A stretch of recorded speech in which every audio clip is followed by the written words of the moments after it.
I guess that was news right there, recording in progress.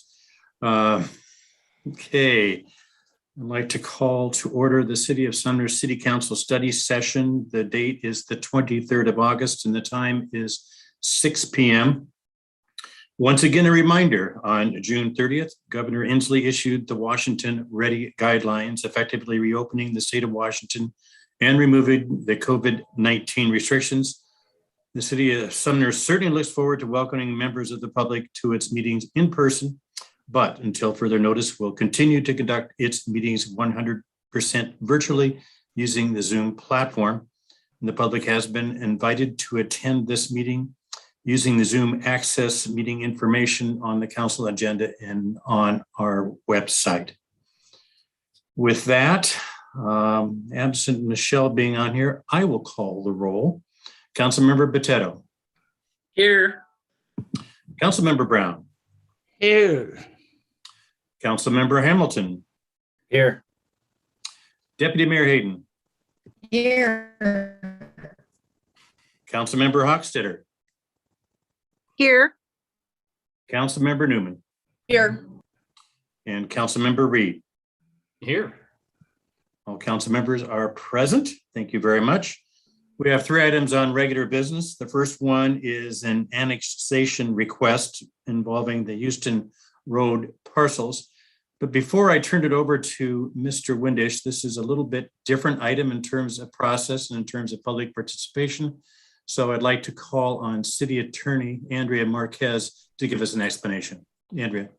Thank you, Mayor. Good evening, Council. It is not typical that Council will interact and have dialogue with a resident or an outside entity during a study session. In fact, the council rules speak to that. But tonight, on this particular topic, state law does require a meeting with the applicants for the proposed annexation. And so we welcome dialogue and question and answer sessions with the applicant. And I just wanted to set that out as a bit of an unusual process this evening. Thank you very much, Andrea. I appreciate that explanation. And just for your information, we did upgrade an attendee, and that would be Jolene Jones, to the participant or to the panelist level. But with that explanation, I turn over to you, Mr. Windisch, or did I turn it over to Ann? Mayor, I think you could go straight to Ann Siegenthaler, our Associate Planner. She has a presentation ready to go. Good. Okay, Ann, go ahead. Okay. Thank you. Good evening, Mayor Pugh and City Council members. As Ms. Marquez said, we don't often receive annexation requests, or the city doesn't often propose annexation. So this process is probably new to most of us. It is very new to me. So mainly tonight, I'd like to just give a brief overview of the key milestones in the annexation process that the council will be seeing as you work through this process with staff. And also, as noted, the applicant, Ms. Jolene Jones, is here tonight. And after I'm done with this brief summary, then we can turn it over to her to make some comments. I would like to share my screen because I'd like to put a map on. Okay, that's all set up. Great. Are you all seeing the map of annexation area? We are now. Great.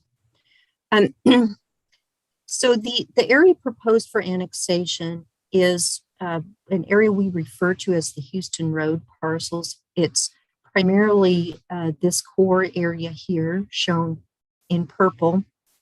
And this is the area that the applicant and her clients are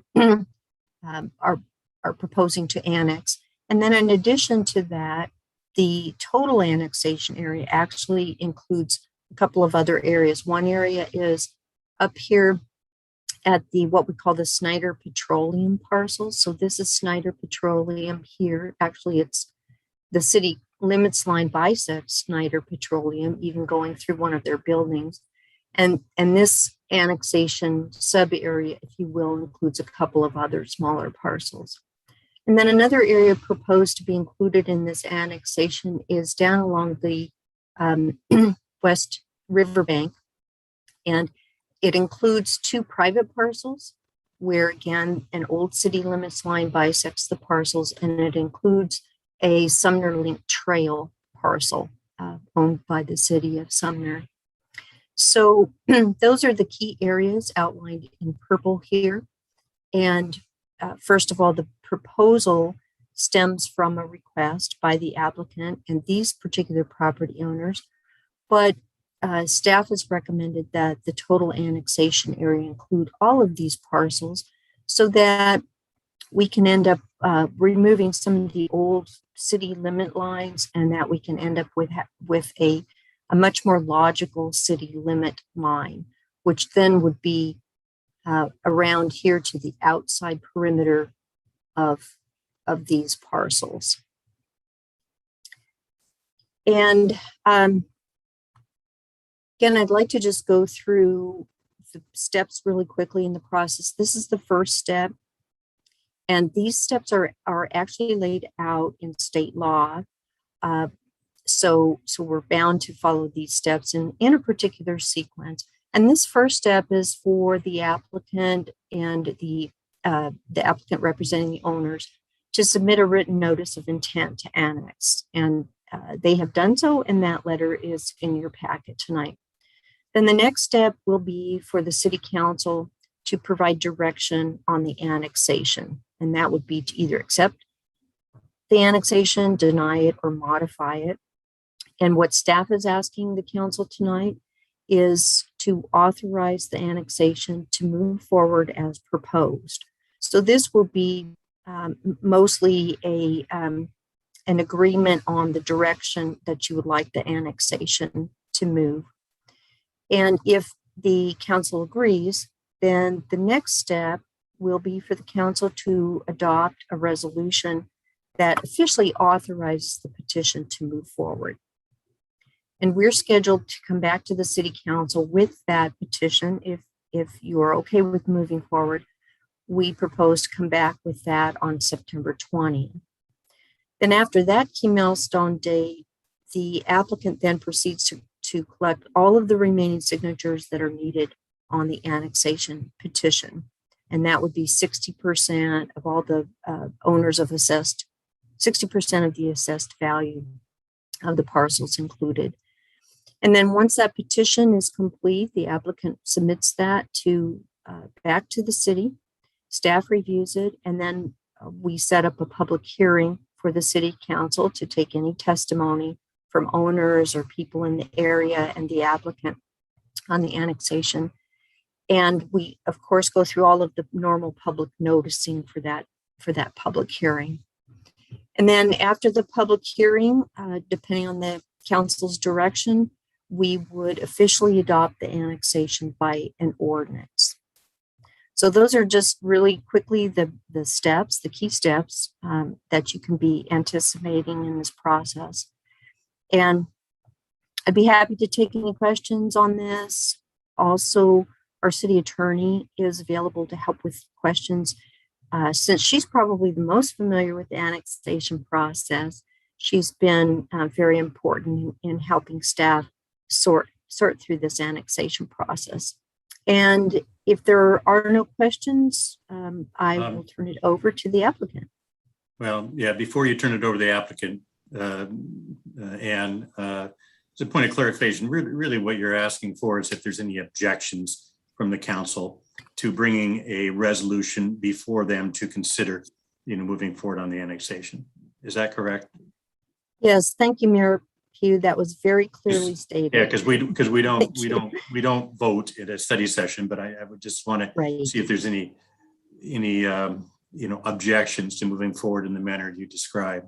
I think council member, before we call on Jolene Jones, Councilmember Reed has officially raised his hand on the screen, and I believe that next Councilmember Hochstetter has also raised her hand. Go ahead, Patrick. Thank you. I have a couple of just curious questions. One is the wedge in the line there, why it's not more symmetrical because that area is all enclosed by freeway. Why it would not just include the whole thing, and whether or not that matters. I'm sure there could be a number of reasons. That was my first question. And then my second question was, it looks like outside of the applicants, it's just the Snyder Petroleum lot that would be looking at additional commentary on it, or input to it. Sure, I'd be happy to take those questions. If I understand you correctly, you're wondering why this wedge, as you described it, is asymmetrical. And this is actually right of way, state right of way. So It was actually the lower wedge, the one right next to Houston Road. Right this there. right here, Yeah. that is a remnant of an old city limit line.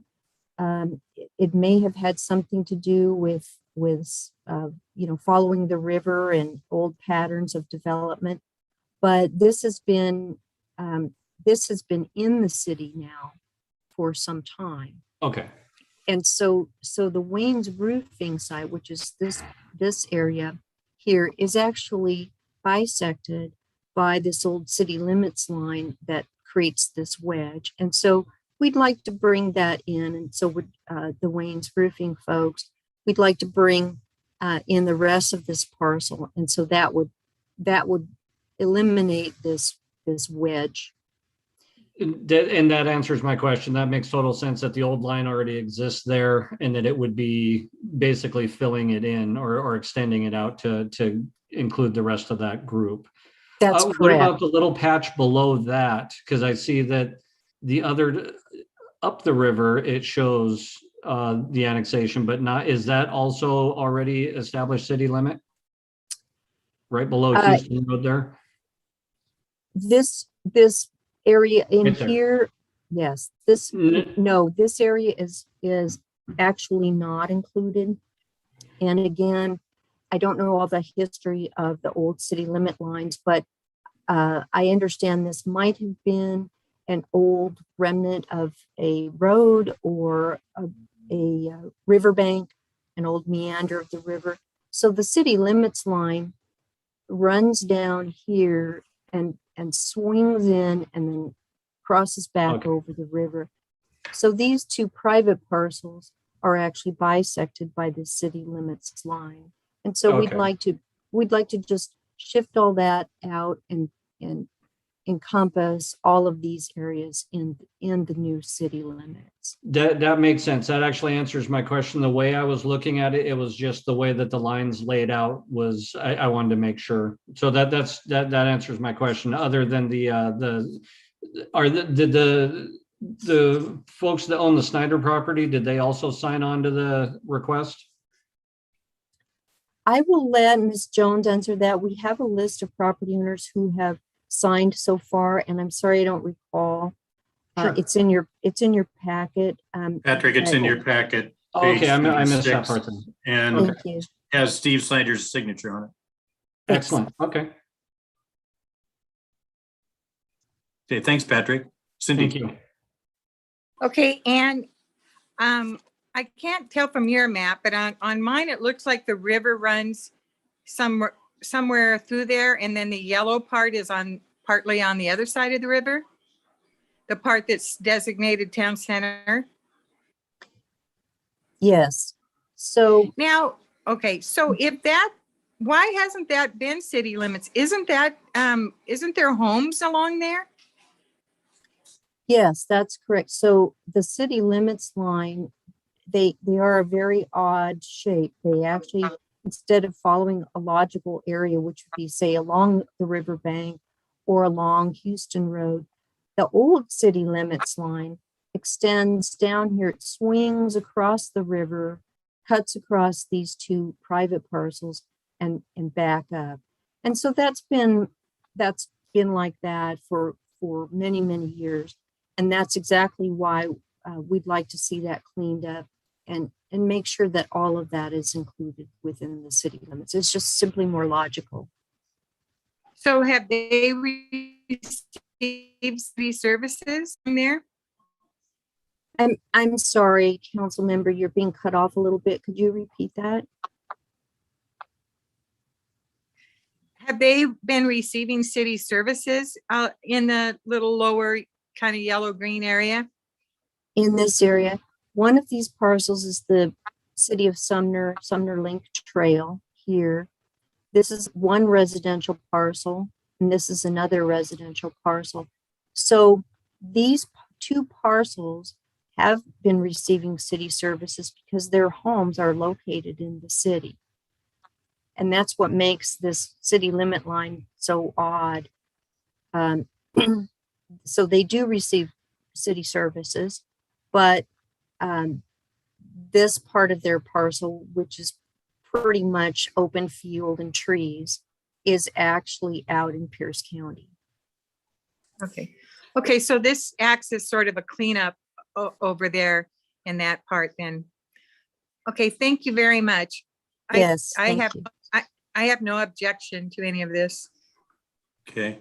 I think what I'd like to do is call on Jolene Jones, because a lot of the questions that good questions that you're raising, I think she can shed some light on it as one of the signatories to the request of the city. So go ahead, Jolene. Thank you, Mayor Pugh. Yes, I'd like to note that this property, and we represent the owners that were on the map, I think it was in purple,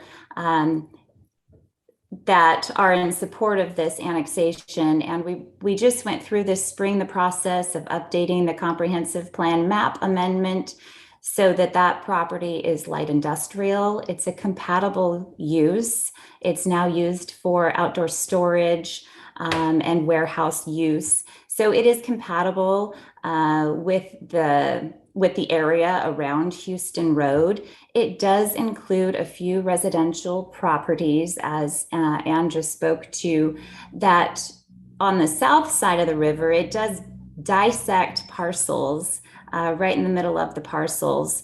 To the north of the river, there are a few parcels to the west of Snyder, southwest.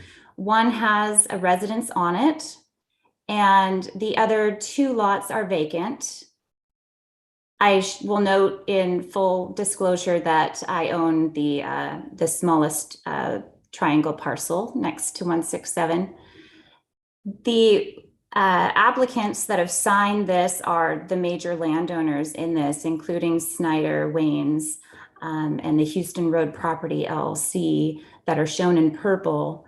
The remaining parcel owners will be approached if this request is granted, that we can proceed with the petition to annex. The property owners are excited. It cleans up some messy lines, and I'm happy to answer any additional questions you may have. Yeah, thank you very much, Jolene. Anybody have any questions of Jolene Jones representing the applicant? Go ahead, Kathy. I just want to say I have no objection to moving this forward. It's pretty laid out pretty good, and cleaning up a mess is a good thing. Okay. Okay, Council Member Reed. And I just want to say thank you. All my questions were answered, and I have no problem with this moving forward. Okay, Deputy Mayor Hayden, your hand is still up. You want me to lower it for you? There, now you got it down. Okay. Okay.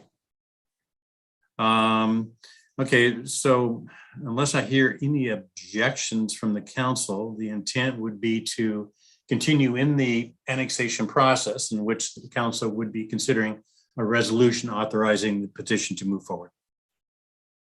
Okay. Andrea.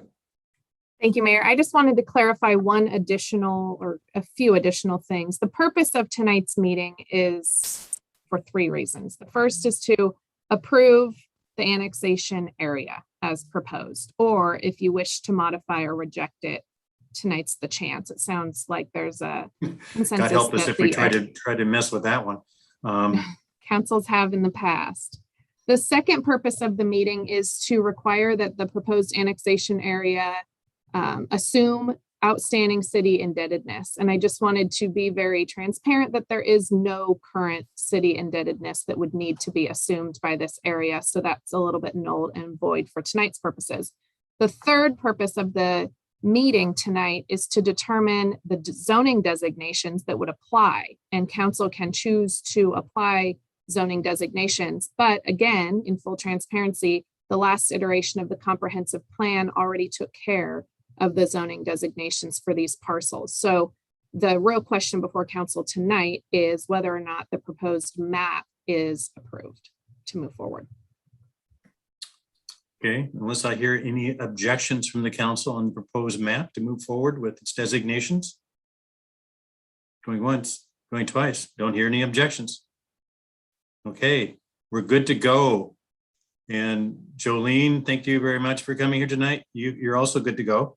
Or you can stick around, but anyway, thank you very much.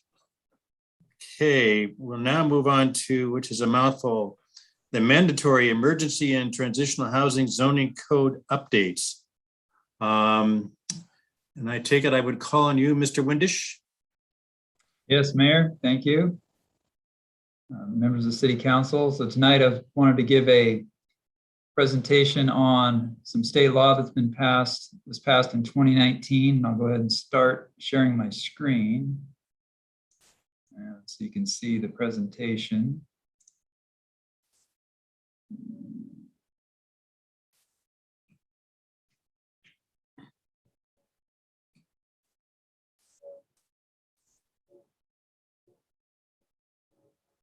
Is everybody seeing the slideshow title? All right.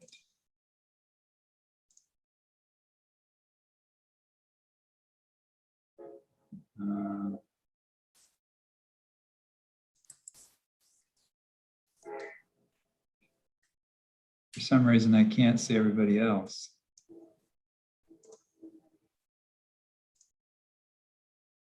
So you're just seeing your screen, your PowerPoint? Yeah, I'm seeing, I just can't see any faces in the Zoom meeting. I don't know what happened. Well, if you're not successful of seeing everybody, then I'll have to play the role I'm supposed to and call on the appropriate council members should they raise their hand and ask, or you can try it again and see if it works. Yeah, let me try one more thing here and see if I can make this work. I was experimenting with it and it seemed like it was working, but now, no, that's not what I wanted. One more time, then I'm just gonna have to roll with it. Third time's a charm, Mr. Windisch. There we go. All right, so I'm just gonna roll. I can't see anybody, so if there's a question, Mayor, if you could let me know, that'd be great. I will certainly do that. We won't make faces. Remember, I can also mute council members.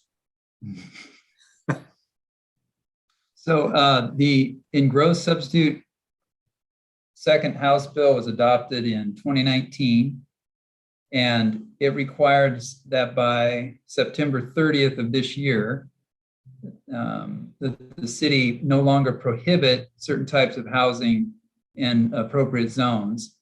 And by September 30th, if we want to have any controls over kind of this mandated requirement, the city needs to be adopting these things by September 30th. And there are 4 areas of housing that I'll be going through in detail that are included in this bill. And that includes permanent supportive housing, transitional housing, emergency shelters, and emergency housing.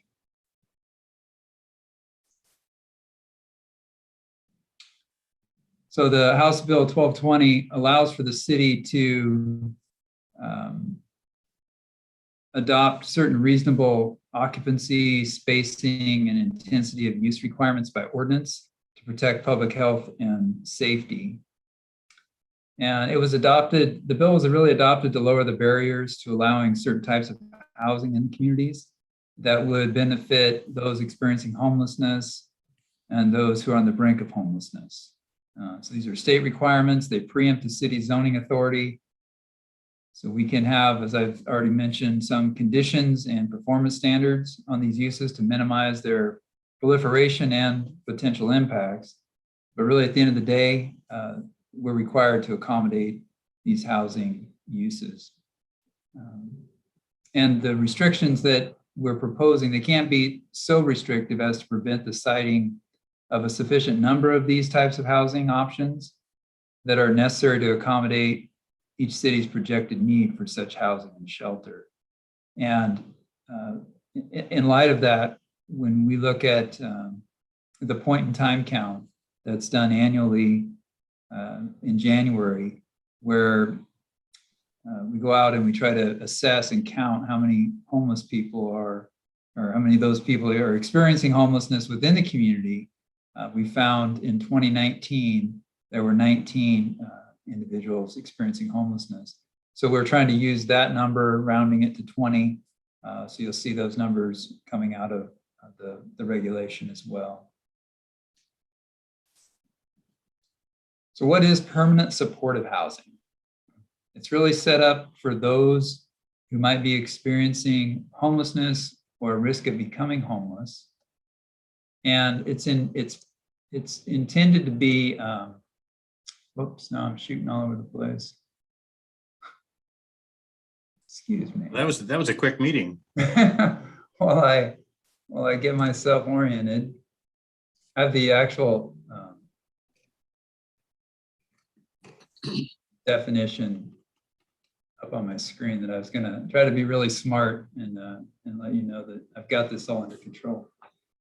So permanent supportive housing is for those experiencing homelessness or homeless, and it's intended to have no limit on the length of stay, and it's paired with voluntary support services and that help with behavioral or physical health conditions. And there's a low barrier to entry into this type of housing, meaning in things like rental history or criminal background or personal behaviors would not necessarily prevent you from being housed in permanent supportive housing. And it also provides, as I said, services for persons living in the complex who have disabling behavioral health or physical health conditions. And so it's there for that kind of support. It can be subsidized or unsubsidized. And according to the statute, it's required to be allowed in all our residential zones in the city, including the low density residential zones and zones where hotels are allowed. And I'll go into which zones that is, but there's some of our commercial zones and even some of our industrial zones allow for hotels. So we're required to allow permanent supportive housing in those locations. And transitional housing, by comparison, provides housing that has supportive services as well, but for only up to 2 years. And it's intended to allow, as the name implies, the transition from homeless situation to independent living. We actually have a housing service operating in the city that does that for those experiencing domestic violence situations where they are fleeing a situation at home, finding transitional housing opportunities through Exodus housing.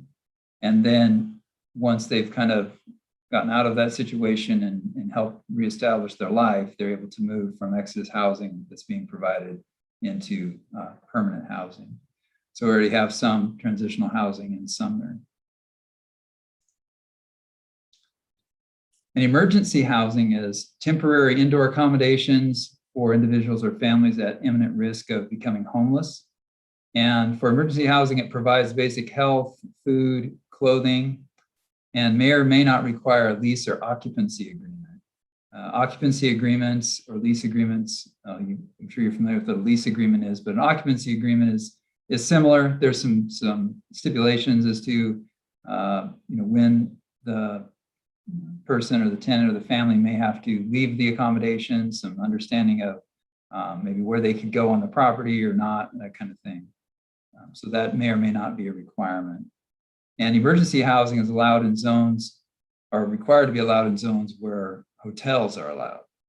So again, some of our commercial zones and even some of our industrial zones allow for hotels. And then finally, the last form of housing is emergency shelters. And the temporary emergency shelter, again, for individuals or families, and there's no requirement or allowance for any kind of an occupancy agreement. And it's intended to be fairly short term, but it may even include day and warming centers that do not provide overnight accommodations. And again, required to be allowed in all zones where hotels are allowed. So as the city planners, we're looking at this, Anna, myself, and we're looking at how other cities are handling these requirements. The ordinance that we're taking through the Planning Commission and will ultimately bring to council next month, we're looking at those standards that, as I've said before, would help to minimize potential impacts from these types of housing arrangements. So in our residential zones, generally the housing needs to meet all our standards and densities of the zone. For permanent supportive housing and transitional housing, really it shouldn't look physically any different than any other housing that might be happening in that zone. For example, Exodus Housing, they have homes in our basically our single family zones that are operating, and you probably don't even know and wouldn't know that it's transitional housing. So there's no physical difference. It's really about how it's managed rather than kind of the physical aspects of it. The different types of housing would be required to have a conditional use permit in any one of these residential zones, which, as the name implies, would add conditions through the permitting process. Typically, there'd be public notice as well as a public hearing required for those types of uses. And in residential zones where the density would allow for more than 10 dwelling units, the cap is no more than 10 dwelling units in one location. And then there would be a requirement for half-mile spacing between the permanent supportive, transitional, emergency housing, or emergency shelters. The intent there is to, particularly I would say for emergency housing and emergency shelters, to avoid kind of a concentration of those types of uses, kind of spread that out. Again, if we're looking at the point in time count, we're really trying to accommodate for 20 occupants, which I'll talk about in the commercial zones a little bit. And then in the low density residential zones, the occupancy would be one family per unit. So that's typical. It's mainly a single family zone, our low density residential zones. So in the commercial zones, as I've said numerous times, all these types of housing have to be allowed where hotels are allowed. And hotels are allowed in our general commercial zoning, our interchange commercial zoning, which is both at the 24th Street interchange as well as the 166 and SR 410 area, and East Main Street, as well as our town center plan area downtown. And neighborhood commercial zones currently allow for hotels. However, we don't have any hotels in those zones. So staff's proposing, and honestly, they're not a great zone for hotels. Usually they're smaller parcels. It's not likely we're going to get any hotels in our neighborhood commercial zones. So staff is proposing to prohibit hotels clearly as part of this proposal in neighborhood commercial. And as in with the residential zones, a conditional use permit would be required. The housing has to meet all the density, height, setback requirements.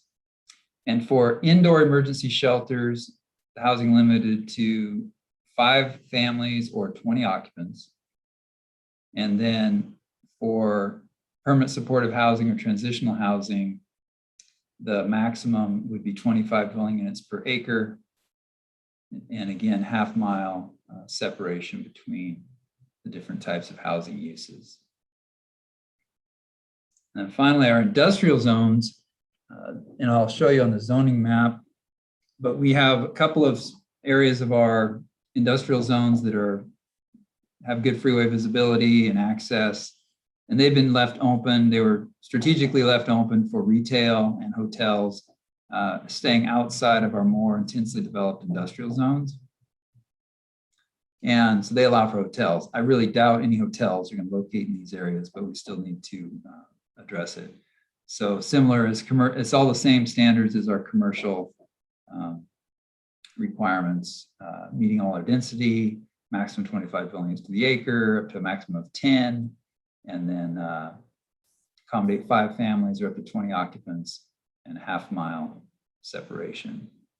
So I'll show you the zoning map here real. Well, not to be quick about it, but just show you some of the zones we've been talking about. So you're familiar with our interchange commercial zone, which is around 24th Street. Hopefully everybody can see my little arrow. And then mentioned general commercial zoning, which is the red candy striped. I'll just go ahead and completely flip that around. I was hoping to be able to blow it up a little bit. The red candy stripe zoning is general commercial, and then we also have interchange commercial down here.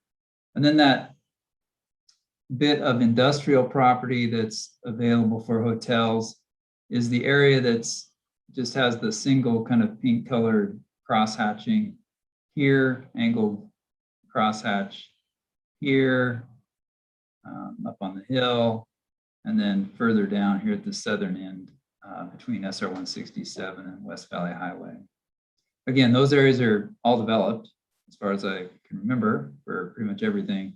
So there's not really a lot of opportunity for infill up in those areas. And it's also honestly not a great place for emergency housing if you were to build emergency housing, because you want to have that close to services and not out in the industrial area.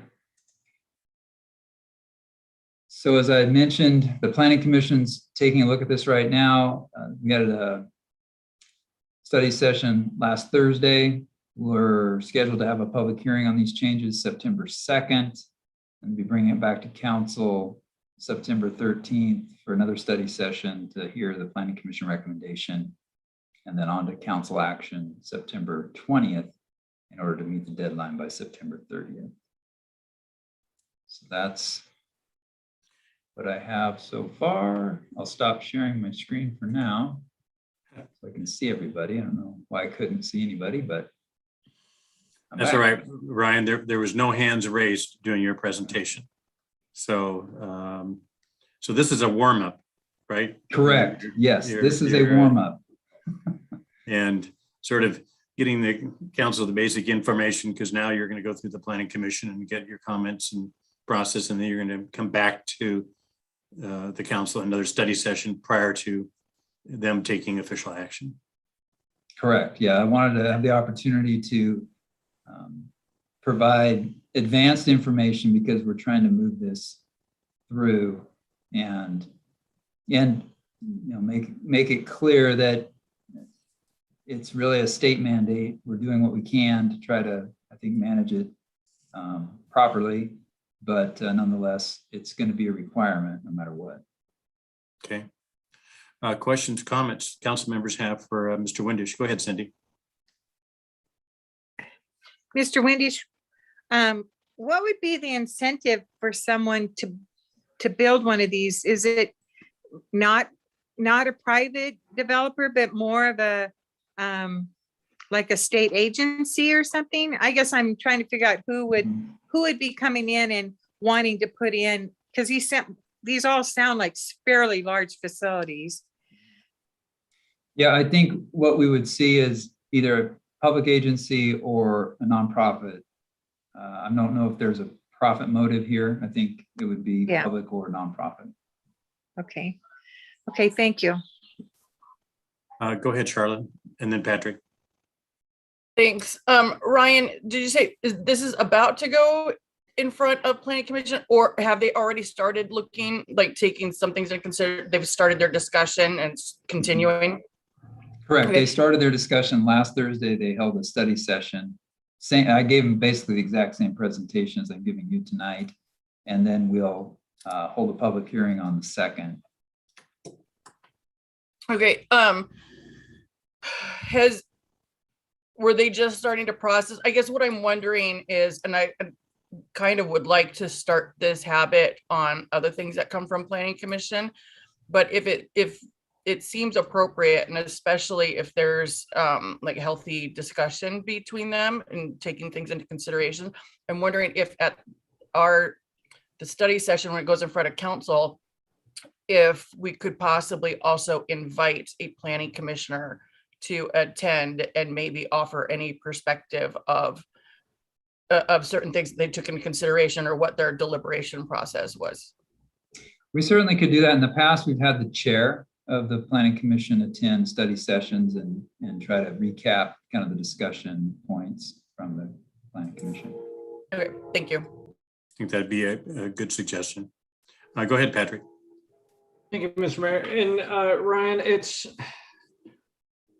my concerns that pop to mind, having working in Olympia for almost 14 years now, is the experience they went through and granted, I know we have some state mandates to adhere to, but they went through, before that, they tried to do some of these things themselves and it blew up pretty badly. They're still trying to clean it up. Through the downtown services by the bus station, they decided to let some temporary units go up. Some of it was like makeshift, some of it was tent, and then it exploded and the city ended up having to shut it down for crime and drug issues.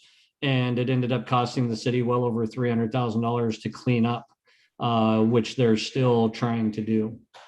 So how does this place us, or how does this help us avoid that scenario, recognizing that there's an option, there's no ability to create some of these different types of housing scenarios, but what limitations do we have to try and prevent what happened there, as an example? Well, that's a great question, Councilmember Reed, and I think as I was talking to the planning commission, I mean, we are limiting occupancy to 5 families, 20 individuals. And again, reflective of what we feel like is the demand for Sumner, kind of Sumner's fair share, if you will. I think there's a fine line between providing just enough and providing too much.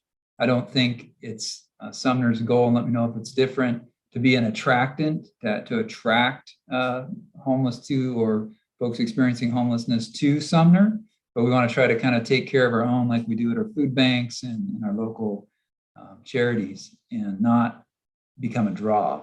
So I think that's the challenge. And I don't honestly know if Sumner even has enough of a situation here to even be a demand for an agency or nonprofit to establish one of these. Clearly, we're required to make opportunity for it, but we'll have to wait and see. Thank you. Yeah, I was thinking more of a relocated from other areas, like kind of a draw, like you said, or a secondary location for another area that doesn't have capacity, trying to expand and put it in an area that we might have available. So limiting occupancy and limiting how close these facilities can be is the tool we're using to try to disperse potential impacts. And I think that's great. That's a big difference from what I saw and experienced. So that's great. It's again, I understand there's a need and that there are going to be requirements. I just want to be very cautious on how we establish it, so there are ways to keep it from getting out of hand. Okay. Yeah, thanks, Patrick. I think it's a balancing act. Like you said, trying to find that balance, to certainly have an obligation under this state law to deal with it. And also, it's, I think, a moral obligation, but we don't want to go too far in that direction, either, and create the problems that we've seen elsewhere. If everybody does their fair share, then supposedly the system works. It'll be interesting to see how this turns out. Other council member comments or questions? Okay. So I don't see any. So next time the council seat will be on the 13th of September, and you will invite a member of the planning commission, perhaps the chair, whatever, to also be part of the meeting so we can get the straight scoop from their discussions. Okay, cool. Seeing none, we will move on to item number 3, which is the pandemic policy update. And I would call on acting city administrator, Mr. Jeff Steffens. Good evening. As the magnitude of the COVID-19 pandemic evolves, the city finds it necessary to occasionally update our pandemic response policy. This update will incorporate the city's new telework policy as well as the telework agreement and request form. As you know, we have a significant number of employees who were and still are telecommuting, and this update allows the mayor or city administrator to set the minimum number of days that telework staff are required to be at City Hall. Currently, that number is set at 1 shift per week. City Hall, however, though, is still open, normal hours from 7:30 to 5:30 Monday through Thursday, and staff is available remotely on Fridays from 7:30 till noon.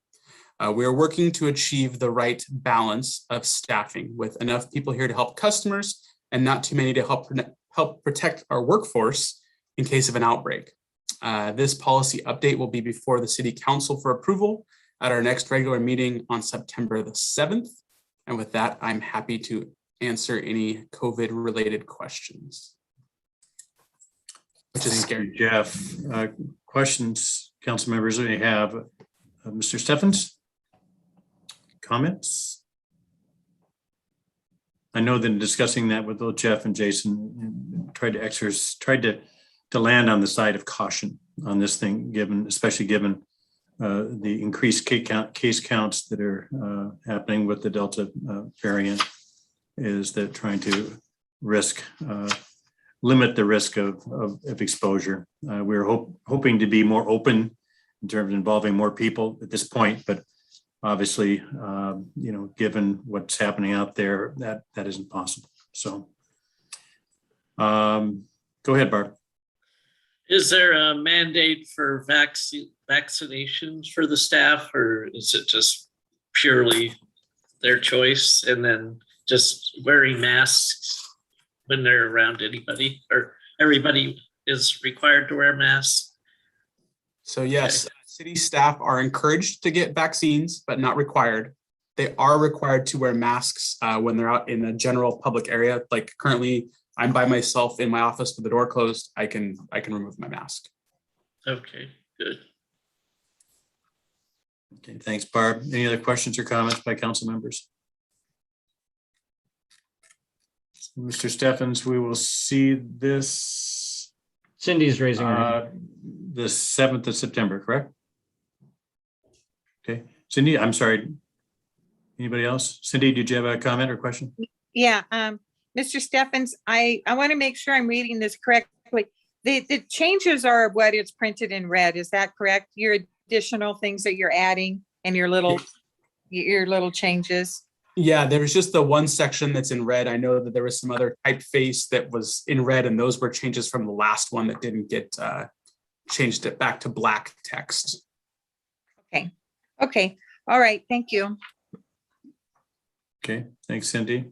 Any other questions or comments? Okay, seeing none, this will be before you on the 7th of September. Move on to city administrator report. Mr. Steffens. The only thing I have to report this evening is to remind everyone that there is no council meeting next week because it's the 5th Monday. So enjoy your Monday off. And then we'll see everyone back on Tuesday, the 7th after Labor Day. Thank you, Mr. Steffens. You just stole my whole speech. We should have coordinated better. I'm sorry. That was it. No, didn't matter. You're right on top of it. Okay, agenda setting. Any calendaring issues, either in the city council meeting agenda or committee meetings? Any calendaring issues? Anybody has? Wow. No calendaring issues. Okay, that is good news. We do not have an executive session tonight. So that means we have no more. Sorry. Go ahead, Cindy. Mr. Windisch, are we having a CD committee meeting? Have you made that decision? Thank you for asking, Councilmember Hochstetter. Deputy Mayor Hayden has canceled the CD committee. Okay, all right, thank you. There you go. Good question, Cindy, and good answer, Brian. Okay. Now, seeing there's no more business before us, the city council study session is adjourned at 6:50 p.m. Be safe, everyone, and enjoy your evening. Thank you. Good night. Good night.